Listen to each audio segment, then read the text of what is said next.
Et salut à toi et bienvenue sur notre chaîne YouTube. Je vais te présenter au fur et à mesure de l'année nos différents types de chantiers d'aménagement extérieur. Donc on va faire ensemble du pavage, du dallage, de la clôture, de l'engazonnement, différents chantiers de terrassement et bien d'autres encore.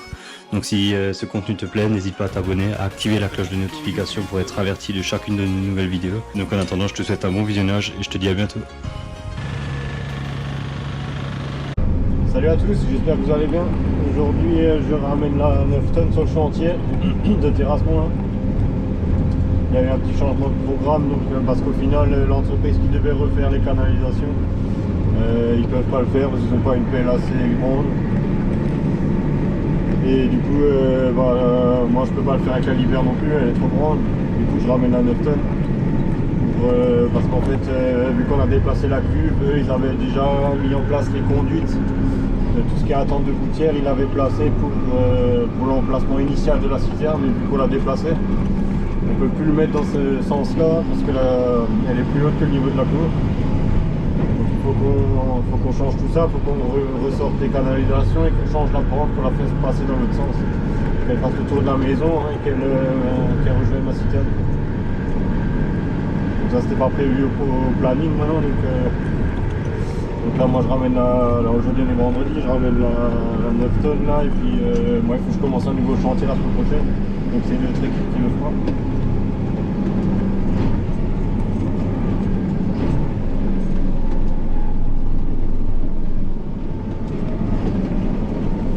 Donc là il faut qu'on recreuse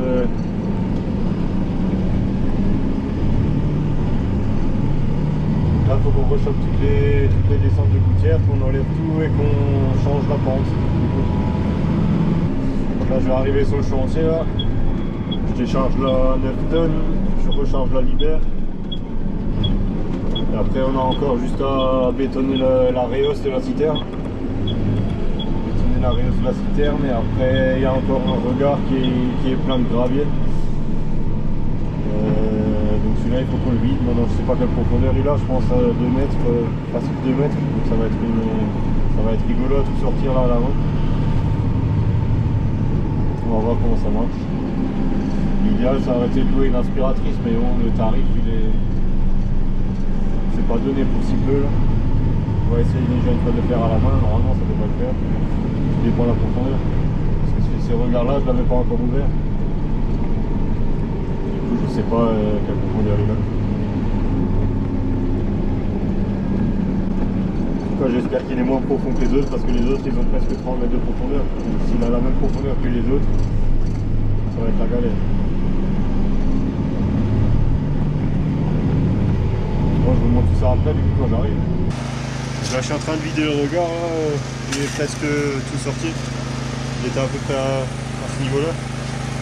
On a chié pour tout sortir là. Du coup j'ai sacrifié une pelle, j'en ai coupé une en arrondi pour pouvoir sortir le gravier là plus facilement. Je sais pas si vous voyez quelque chose, mais là je finis maintenant à l'aspirateur là. Le reste parce que j'arrive pas à me pencher dedans, c'est trop. Du coup je finis à l'aspi. Là j'ai fixé le manche de la pelle sur l'aspirateur pour que ce soit plus facile à le diriger. Vu que j'ai pas le manche en solide.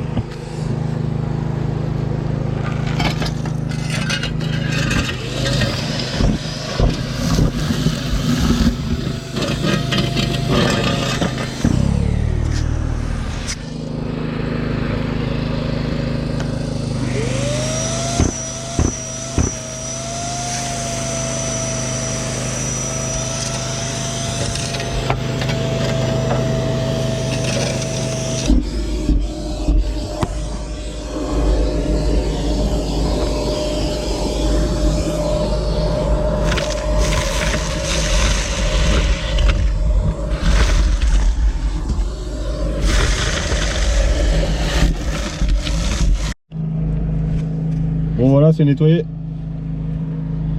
Donc là, c'est ce côté-là, il y avait un bouchon dessus. Donc je sais pas pourquoi il y a un bouchon dessus. Et là, de ce côté, je suis bien rentré avec l'aspirateur jusqu'au fond pour tout aspirer. Il n'est pas bouché, donc ça c'est déjà une bonne nouvelle.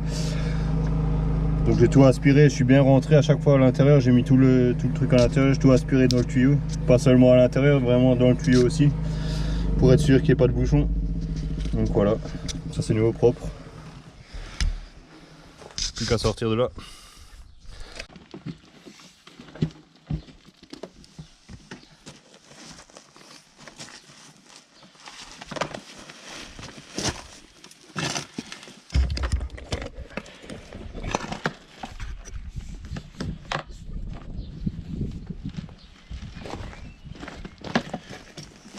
Là il était plein ouais, jusque là. Là on a sorti pendant près 1h30 presque, on était dessus là. Mais ça va, on a eu de la chance, je pensais qu'il était plus profond que ça. Celui-là je sais pas si vous voyez, il a presque 2,50 m de fond. Donc, s'il avait eu cette profondeur là, ça aurait été la galère. Au final ça va.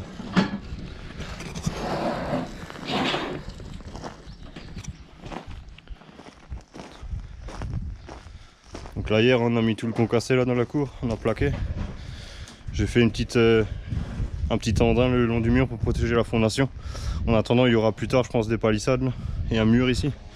Et en attendant j'ai préféré protéger les fondations. J'ai fait un andin de gravier. Là on a commencé à remblayer la fosse. On a mis du gravier lavé en dessous et après de la terre au-dessus. Et là on va mettre la réhausse au-dessus, la calée.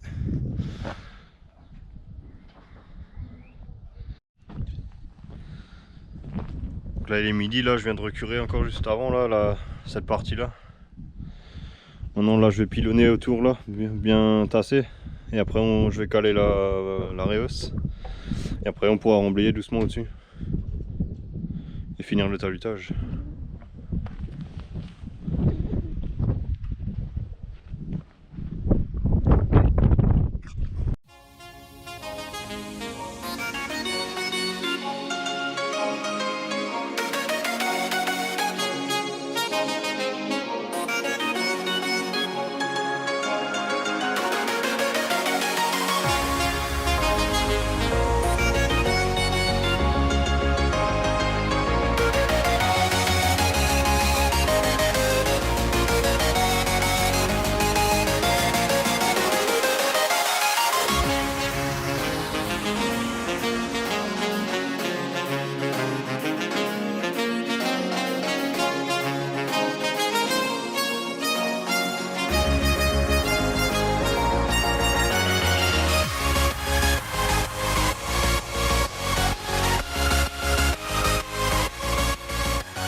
On n'a pas d'accès à l'eau sur le chantier, donc on se démerde comme on peut. On va emmener un fût d'eau et on va mouiller le béton pour le caler.